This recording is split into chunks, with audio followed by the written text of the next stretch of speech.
And here we are for another episode of Dualistic Unity Social. This one kind of a weird and special occasion in that it's not just Andrew and I on the screen. We are joined by Jackie and Amanda. They've now recorded 3 episodes, I believe, of Dualistic Unity Real, as well as a number of episodes for season 6, which is coming up in the very near future. So we're excited to see where this conversation goes. I honestly don't know where the fuck this conversation goes. I know I started off and they were already talking shit about me when I got here, assuming that I couldn't hear them, of course, because I am so focused on what I was doing, being as professional as I am. You motherfuckers, I could hear you, absolutely. But I guess that's the whole point, is that you can focus on what you need to focus on. You don't have to listen to all the voices speaking about you in the background, because half the time they're just talking shit for their own reasons, you know. Anyway, now I'm done fucking with all of you. It's nice to start the episode. Welcome. Yeah, great to have. I don't even know if saying have you guys join. It's like we're all kind of joining together at once at the same time. There's nothing that you're really joining that isn't, because we kind of joined. You guys were on here first anyway before this live. But yeah, we're getting into some shit talking, not about anyone in particular, but literally talking about shit and how often we'll go back to the same familiar shit, despite knowing how it tastes and despite knowing how it is. And I was thinking of an example.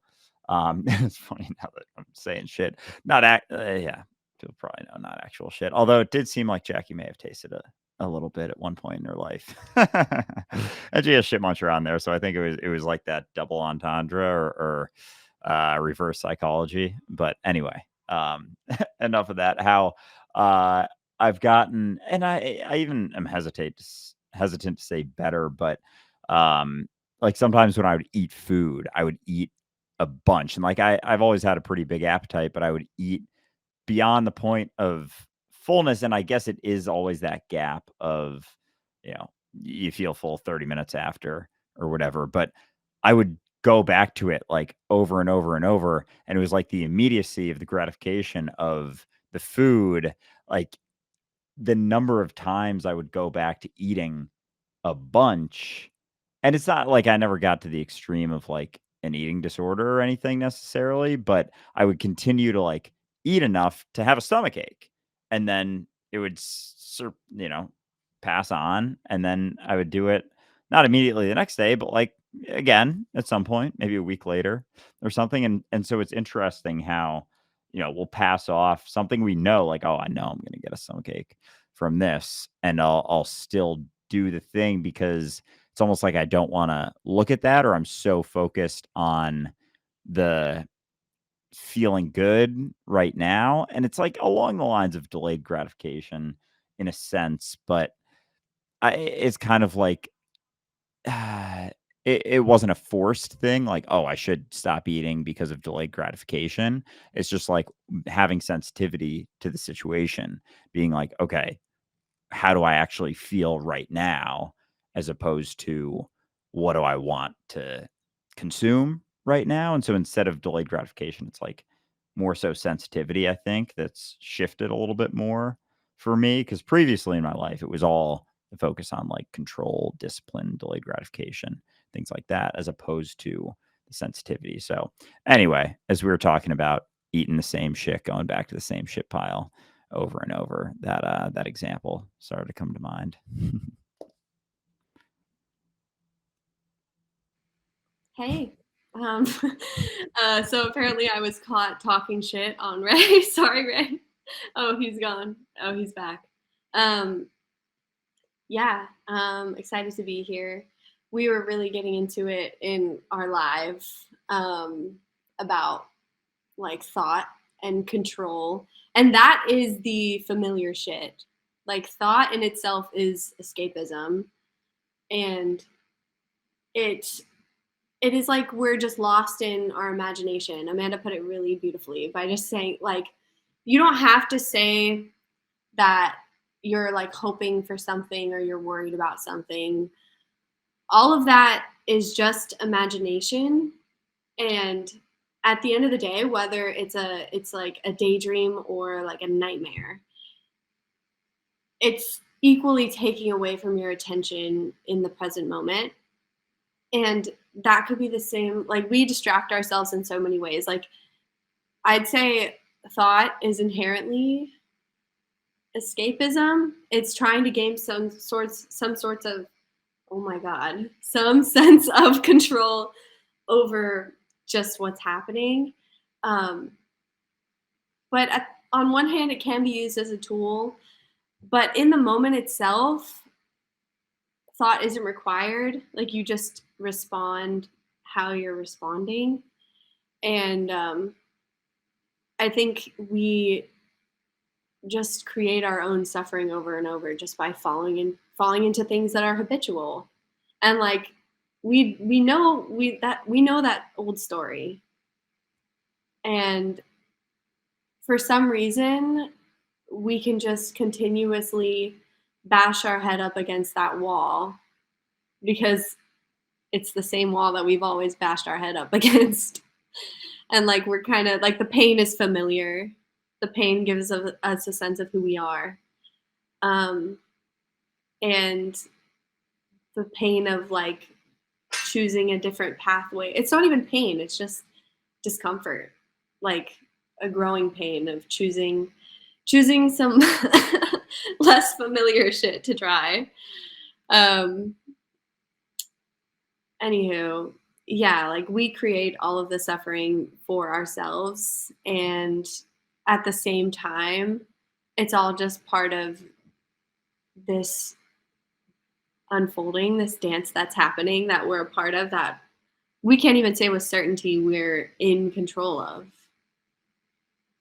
Like, we're not, well, obviously we're not in control, but like, we can't even say that we're in control of the things that we can control, like our attention. So yeah, we've just been going into all that. But we're here in the shit regardless. And once you stop eating the shit, there's less that comes out, I guess. I'm just trying to like be an idiot and play this shit metaphor through the whole episode, like weave it through. It's really dumb, but anyway, hi Amanda.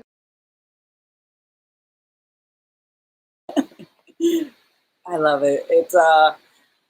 It really is. It when you were talking, Jackie, I was thinking of it almost feels like paying attention is like being told to eat your vegetables as a kid, and you're like, I don't wanna, I don't wanna eat my vegetables. Something that is good for you on so many levels, and vegetables are delicious, and it's really funny that it's that's what I compare it to in my imagination. And you're absolutely right. There's no such thing as control. So there's no way that you could control your attention. What I see myself doing is I am relocating my attention. I'm not controlling it. I'm just moving it. I'm just noticing where it's at and moving it. That's all I'm ever really doing, is just moving my attention when I notice that it's somewhere that I'm attaching to, or when I notice that my attention is on something that I'm holding on to. And then just noticing that, I, at that point, have a beautiful opportunity to move that attention anywhere. That feels so cool. And it's interesting. I definitely feel myself excited more often, or straight up laughing at where my attention is, because there's no hiding that I was prioritizing wherever the attention was.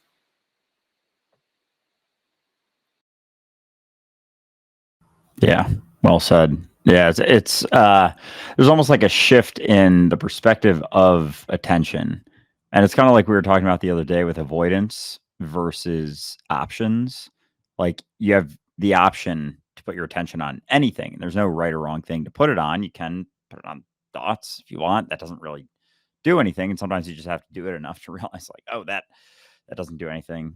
That definitely doesn't do anything. Yeah, that definitely doesn't do anything, and actually is causing a lot of harm for me because I keep fucking focusing on it and basically just closing my eyes to what the fuck's actually happening. And then I can come up with the idea that I'm avoiding something by not looking at thoughts. But then it's like, now you're just avoiding the reality that's happening. And there's an enticing pull to certain thoughts and certain thoughts about certain thoughts. But that's just, another way to move that attention. And then when you see that there's nothing being avoided, then it's just where your attention goes, and like everything is an option to look at. Every way of seeing something, every interaction that you have, like paying attention or not, it's like there's a fullness of the experience when you're actually paying attention to it.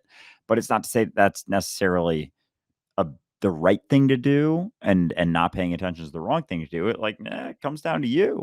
Like there's a fullness in your experience when you're actually paying attention to it, when you're actually fully there as yourself, just interacting with it without so much concern of what you're being, how you're being looked at, and all of those thoughts that you may consider, because they're all just considerations going through one mind. And then there's certain ones that we can pick out that we think are personal to us and then focus on. It's like, yeah, you can do that, but you're going to miss out on the fullness of the experience that's being had, the depth of the influence that can be had right now, because there's the illusion that, as long as I consider and focus on certain thoughts, that'll have some better, like I'll get some better impact over what's going on right now, or some curated impact that I think is what's best. But there isn't that. So then it just comes down to me right now. Like, where do I want to focus that attention?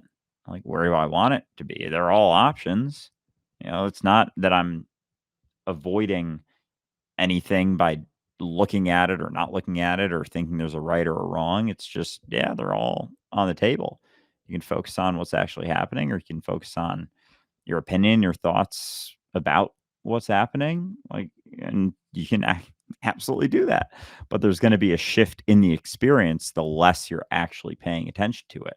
And the more you're paying attention to it, the more you're going to be able to do, the more. It's not to say more influence, like there's more that can be done, but there's a digging into the experience that changes, just the fullness of your own experience. And so it just comes down to you. There's no one to look to be like, oh, how focused should I be on what's actually happening? Like, that comes down to you and what sort of experience that you're interested in having right now. And that's so much uncertainty. Like, that's deeply unsatisfying. And I think I'm reckoning with that these last couple months. I feel like it's scary as fuck to just not know what the right thing. Because I just always thought there was a right way, or things would happen for a reason necessarily, or that there was a path that I needed to follow that was the correct path that would take away all my worries, take away all my resistance to what I was feeling all the time, which was just resistance to the present. And so coming back, it's I'm healing my relationship with the present moment, because it still feels uncomfortable. And but that's also where all of the beautiful and rich and full experiences in life come from, is when you're there, and you really get a feel for how good being yourself is, because if it just feels good to be when you're not thinking you're doing it wrong, it's just fun, it's play, you're just expressing like you did when you were a child, as much as you went through the whole spectrum of emotions and fear and uncertainty, there wasn't so much thought about how you should be going through it as a child. But I feel like now that's something that I thought I would achieve, I guess, of knowing. And it's just frustrating when you when you realize you can't know, you're never going to know, and nothing is ever going to take away the fear and pain that you create for yourself. And it's your choice if you want to keep investing in that, keep making that a part of your reality. But yeah, it's the devil we know. it's more comfortable to run away, but also it's uncomfortable when you realize that, like, because you're always going to come back to the present, and when you're real with yourself, you can realize how, like, running away with your thoughts and, like, distracting yourself and wasting your time, like, actually is taking away from your experience. And so, like, you can't run from yourself forever, so you might as well just, like, come out. It's like when you would, like, do something, when you would be, like, really mean to your family as a kid or something, and you had to, like, take responsibility. And you had to come out and be like, I'm sorry I did this. And you just have to own up to it, but then everything is better after that, or like that relationship can heal. But yeah, I think I'm just in a period of rockiness with my relationship to reality. I'm I don't know, twice your age. I am still in a period of rockiness in terms of my relationship with reality. I think the difference is just that I don't perceive myself to be in as much danger from it as I used to. And as things go up and down, things get rough. And at one point, it would have been devastating to me because I wouldn't have thought like I could get through it. There would have been a lot of thoughts like, oh God, I can't do this. Or, I've made the wrong choice. I should have done this differently. Somebody else would do it better. All that stuff. And it was really just life is what it is. That was all my response to it. Now I've just kind of accepted more that life is what it is. Like there's a lot of wisdom in the expression toughen up. And it can sound like it lacks empathy, but it is, as we've talked about many times, the extreme end of empathy to some degree, because there is a point, and any parent knows this, where continuing to support and help your child do everything actually makes them weaker in the long run. Getting out of the way and letting them fall, letting them do it the hard way, letting them, that actually does help them learn more about who they are, learn a degree of self-efficacy, know that they can face other challenges potentially, right? And that is a really hard thing to do as a parent, but it's very important. And you recognize that that is love, that is compassion, is to teach that person how to essentially toughen up a little bit, which again can be taken too far. And I understand that there's probably somebody listening to this right now who's like, oh, I've heard that shit before. And I get it. I really do. So have I. But again, there is a degree of wisdom in it, in the same way there's a degree of wisdom in, don't pick at it. That one's going to serve you well over your entire lifetime, because you're going to realize it's not just about like scabs and itchy spots. It's about the doubts and the fears and the wanting to go back to the past and the wanting to project into the future. That's just you picking at it. That's you trying to get some satisfaction, but actually getting in the way of the healing process. And so some of these expressions do have an ounce of wisdom to them. It's important to take it in, but as with everything, in balance with a degree of salt. I say toughen up, and on the same level, I will say, as Jackie has said, soften your edges. And I know that sounds contradictory, but they are very much the same thing.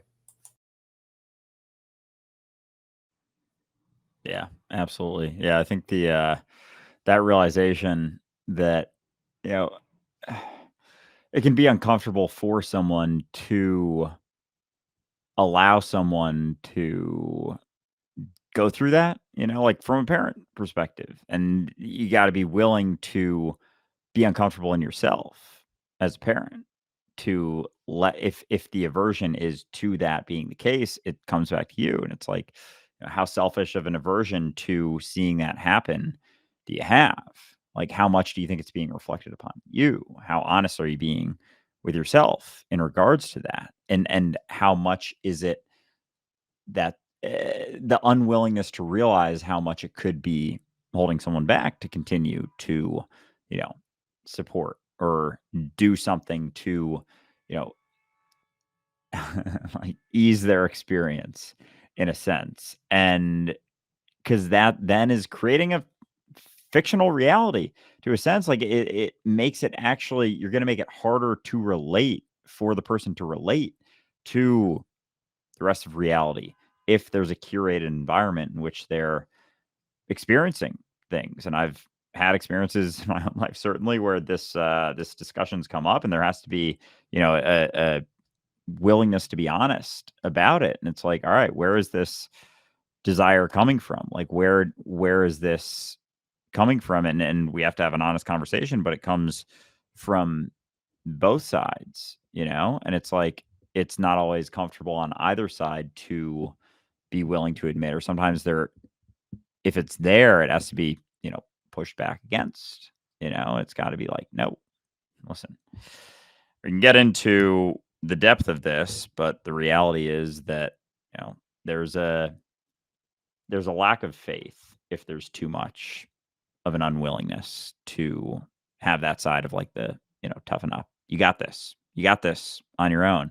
And I've definitely felt that in certain experiences in my own life where I've felt, deep empathy, for someone, but it comes from a lack of faith in a sense. Like, I don't know if you can do this on your own, so I'm here to help, as opposed to, no, you got this. And that's, as you said, like the ultimate sort of empathy and faith in yourself is, you got this. I'm, and even like, and it's not even like I'm here if you need me. It's like, no, you just you got this. You got this. Because like we were talking earlier, as long as you're looking to someone else for the answer, like there's not even someone who you feel like, oh, they've been at it for a while, and just because I said it before, like I definitely looked at Ray in that sense, like, oh, what would Ray do in this situation? How would Ray respond in this situation? And that comes up for me like more often than sometimes I want to admit, honestly. But like, no, that's not like, it can't come from that spot, because then it's a continued lack of a willingness to find out what I would come up with, what answer I would come up with. Because it's like, whoa, maybe Ray's got more tried and true experiences and gone through errors. So let's take what errors he's gone and figure out from his current perspective. But again, like we were saying, it's like me thinking of that as me and his, or what was it, like me in his shoes as me going through it, and that's not reality. Like I just have a conceptual idea of someone else that I'm thinking, whether it's anyone, a parental figure, a government figure, whatever. And it's like an avoidance of me wanting to take in the recognition myself and realize, no, it's I have just as much of an ability to respond to a situation in a sensitive way as anyone else. But if I don't want to see that I can respond with sensitivity, I'm going to try to avoid that by looking to someone else instead of just being like, no, I have that sensitivity too. And being willing to kind of find that out. Cause it's like sensitivity again is sensitivity where you're at right now. Doesn't mean it's sensitivity of the amount of sensitivity you'll have in a year through experiencing your own sensitivity. But as long as you pass off the responsibility, that, depth of sensitivity that you have isn't going to change. It's not going to be dug into unless you stop looking to anyone else. And then your sensitivity can continue to shift. And then you can continue to find out, what you're capable of, what direction you want to take things, take reality in a sense, as opposed to looking to someone else and passing off that sensitivity, just keeping that sensitivity stagnant in a sense, like on the bench, because you keep looking to someone else.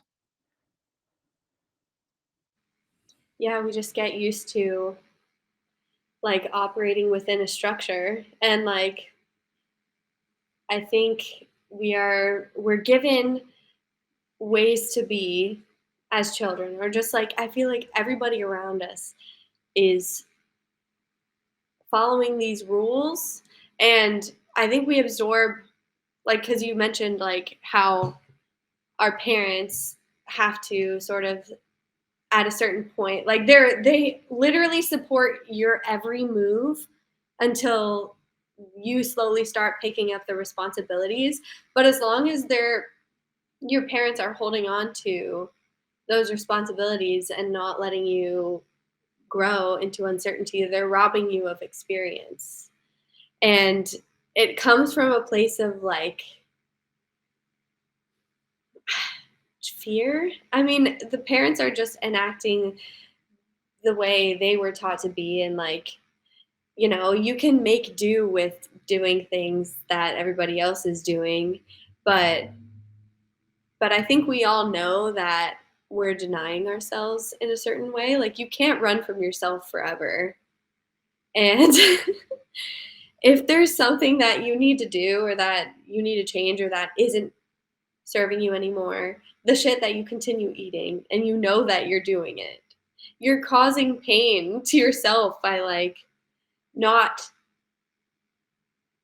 pushing yourself out of the nest and forcing yourself to change. Like, you have to have that almost parental relationship with yourself where but not from the sense of like enacting the shit that they've learned, but in the sense of just being empathetic but responsible and thinking about things on a much broader scale, and not believing all your little fears or all your little judgments as truth, because you don't know. I mean, how the fuck do I think I know what's best? It does not make sense at all. Like, I have like, where's the evidence? Where's the evidence, girl? And it's crazy that I take my own thoughts so goddamn seriously. But it's also on me to be like, all right, that thought is there. I'm gonna look the other way and make a different decision. I'm gonna buck up and consciously walk out of my comfort zone. And that's how growth happens. And the times that I do that, it's always a great payoff. It's rather than going for the instant gratification to shame circle, it's going to the initial discomfort to growth and expansion and change. And that can be another cycle that you fall into. And I feel like constantly we're alternating between the two and learning different things, and it's a self-refining process at the end of the day. But yeah, change can be fucking uncomfortable. Like, it just is. There's no getting around that. So yeah, all you can really do is toughen up. Get it together. Get through it. Yeah, that's life in a nutshell. Keep going. I wanted to interrupt here for just one moment. We are on Dualistic Unity Social, so there's a bunch of people watching. I'm just looking to the side to watch the live stream at the moment that's currently on Instagram. There's some questions. Well, there hasn't actually been a lot of questions, but people who are watching this are welcome to ask questions, and we will do our best to get to them. In about a half hour, we're going to have a roundtable episode. So that's always a lot of fun. We're joined by community members. We have a discussion about, could be pretty much anything. If you'd like to join us, please do. Join us on patreon.com/dualistic unity. It's a tier 2 or a tier 3 perk that you can be on the round table. Wasn't sure what to call it there. Is it a right, privilege? I'm not even sure. We just like having you on the show. So if you are tier 2 or above, you can join the round table. Of course, there is also a 7-day free trial. So definitely check that out. We know that you'll love that. One person was asking, hey, do you respond to your DMs? I'm going to answer for Andrew, because I know that's who they're addressing at the moment. And, or do you read them? Yes, he reads them. Yeah, he responds to some. That doesn't mean he responds to all of them. We get a lot of DMs on the Dualistic Unity account, and I'm sure Andrew gets far more in his inbox. And a lot of them are just like, "Hey, I have an offer for you," or "Hey, I'd really like to trade this for you," or "Hey," and we appreciate that you are doing your thing. You've got your grind, you've got your business and your dream and all of that stuff, but we've got a lot on our plate. I mean, you are welcome to volunteer time if you'd like to. You're welcome to help Dualistic Unity grow if you'd like to, because that's more or less where Andrew's at. But in terms of DMs, we appreciate getting them, but we can't reply to every one of them. And I know that's especially true for Andrew, because he's one of the busiest motherfuckers here. He's more or less chopping videos and making social stuff and doing that whole thing, being the public face of everything that we do behind the scenes. And so he can't respond to his DMs all the time. I'm just going to speak for him because I can. And aside from that, if anybody, there was a question. Hold up. Oh, hey, Andrew. This is perfect. I DM'd you. I was wondering if you read them. It's fine if you don't. Just curious. We just answered that. You're welcome. Yes, appreciate you covering that. And I think just to expand on that and everything that we're doing with Dualistic Unity too. And it's funny because someone asked what I do for work on a video once. So I'm actually doing a little vlog today, kind of showing calls, going to talk over some of them, retreat prep, things like that, and just going through all the things because we have a lot of shit out there. And I think that going back to the sensitivity conversation, like that's been a fucking back and forth for me, sure, is like that sensitivity to there not being like, obviously, we have a call, we have an episode, we have a live stream, we have a Patreon group, like that is the thing that I'm going to be doing when it's on our schedule. But outside of that, it's like there's a myriad of things. There's like a bunch of options and like far more. Like I think back to when I was in, had my digital advertising job. It's like there was always some stuff to do, but it was kind of like a couple things and you could work on them. And there was, obviously set times and whatnot. And there isn't that in an entrepreneurial job at all. And like the back and forth and just how it's paired with sort of my own, I don't know, willingness to just be myself too. And like how overlapping it's been in a sense of like being more sensitive to it. Cause there's still like every day, there's not a right answer. There's certain priorities that we have for certain situations for sure. But even then, it's like there could be a bunch of options, a bunch of things, and there's not like a necessarily a time frame. It's just reliant upon awareness and sensitivity, but it's not at all reliant upon like correct, right, definitely this, definitely that. But as like the more awareness and attention you give a certain thing, the more sensitive you are to it, like the more, I don't want to say efficient, but like the more honed in to a thing that you are, the more that you can do and the more you can work through and the less that you're wondering about whether you're doing something right or correct, letting go of that whole idea and just having faith in yourself, the more you do and the more it becomes this sort of like flow of things. And the sensitivity becomes a flow too. It's not so much, always having to take a step back, being like, all right, now consider everything. Let's take 20 minutes to figure out what to do next. It's just kind of like, no, this makes the most sense. And there's certain experiences I have where I'll feel like I'm more sensitive to things or less sensitive to things, but it's always kind of in flux and whatever. And even when maybe I feel like I'm doing something else, there's still like when you're in the situation, that's all you can do. Like when I was running on Sunday, that the marathon, like I was pretty baked for a lot of it. And whenever I get baked, I have all the fucking shit come up in my head. And there was a few points where it was like, got a little bit overwhelming. And then it's like, yeah, but like the only thing I can do right now is what I'm doing right now. And then when I can do something else, I can do something else. And then when I'm doing that, that's the only thing I can be doing.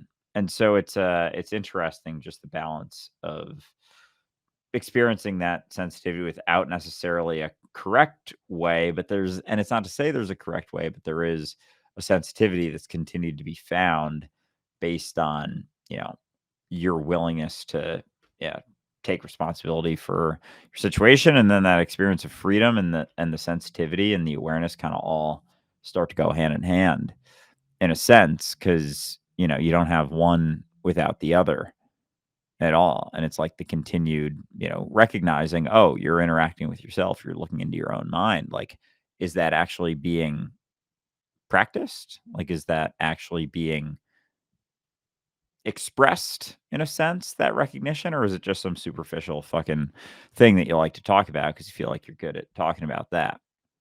Because there's a difference. We have a question in the comment section that's kind of applicable to this, and I'm going to pass it to Amanda. The question is, how do you find the balance between being too hard on yourself versus too soft on yourself? All right, I love it. I am. How do you balance it? My mind immediately wants to say it's not black and white. It's not. I'm so hard on myself and I'm so soft on myself. Is that I am I am both. And I am moving my attention towards being harsh on myself when my imagination is coming up with a story that says that I'm not doing enough. And when I'm being so soft on myself, my imagination is telling me a story that I need a break. This is too hard. I can't handle this. So I need to be softer with myself. And this question reminds me of the thoughts that I was thinking about when we were talking earlier about imagination. And for me, I was thinking imagination is where everything comes from. And I mean, our laws we imagined, our cultures we imagined, our languages we imagined, everything, every single thing in this reality that we experience, both individually and as a group, everything came out of imagination. Like, not a single thing did not come out of imagination. Not an invention, not a service, not a sport, not nothing. Everything came out of imagination. So why do we act like it can't be changed again? Like we couldn't imagine something different? Like it needs to be some serious thing. And we've got to do something serious, because imagination, that's what children do.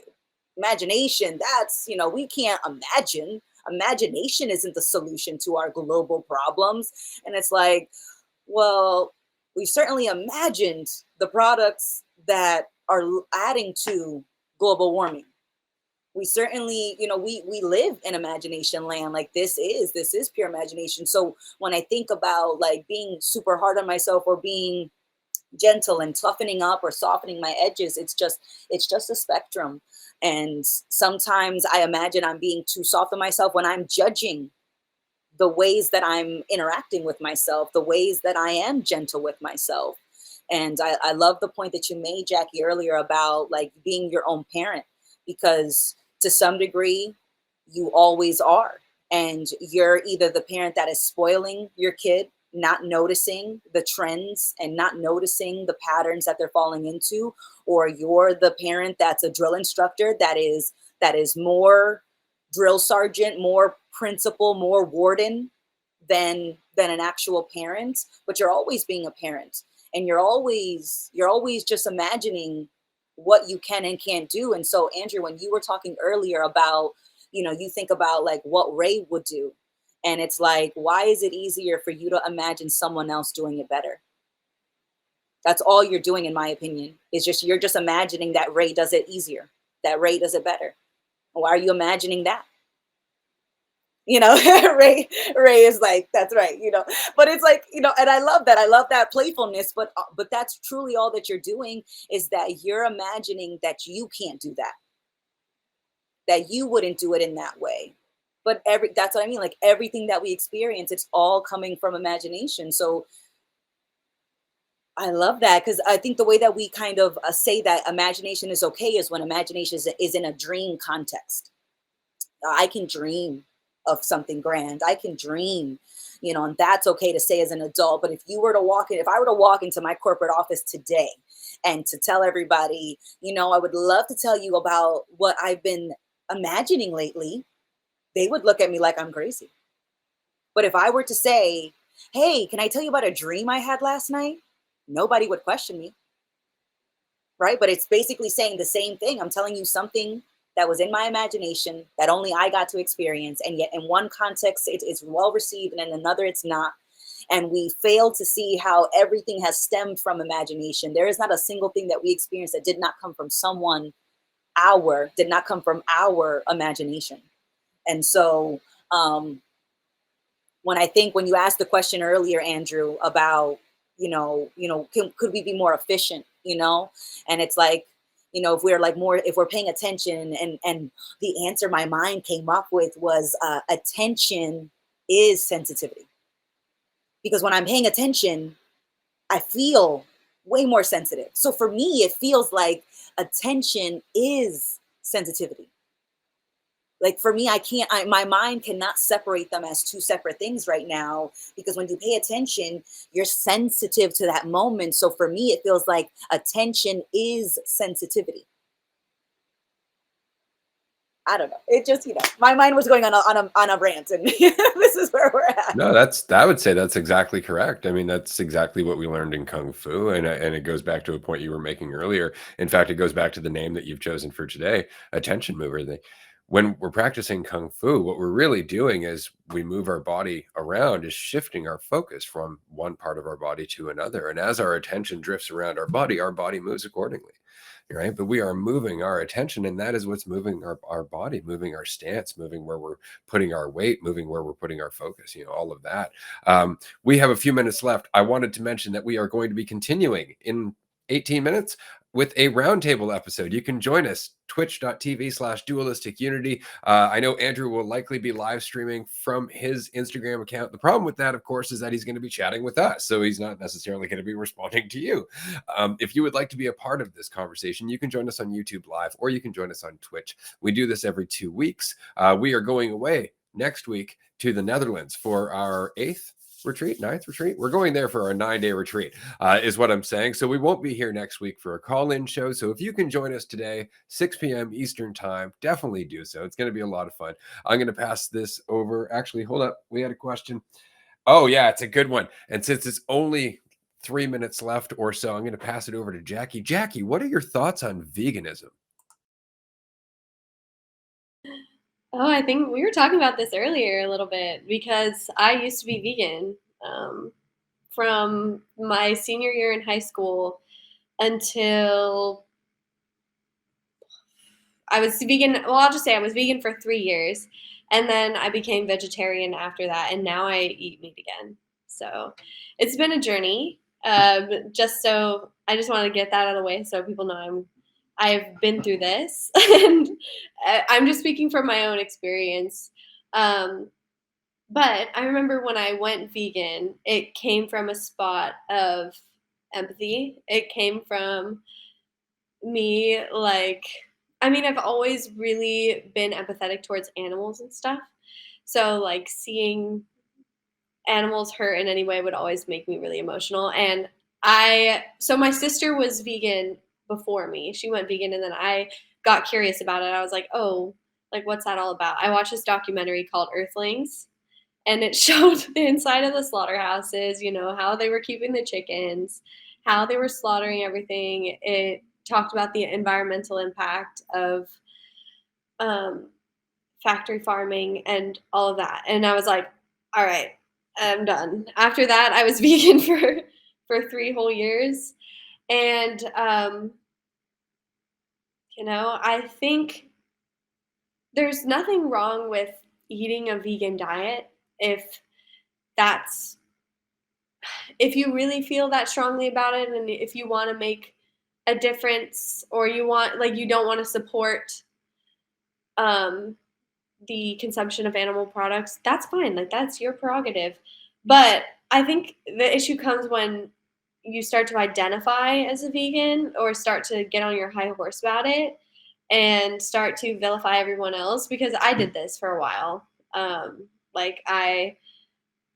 would get frustrated and angry with my family for eating meat in front of me and stuff. And I was like, I'm the one that decided this. And then now I was up on a stool. So then I had to defend it at all costs. So it's fine if you want to eat a vegan diet, just be considerate of all your nutrition and things.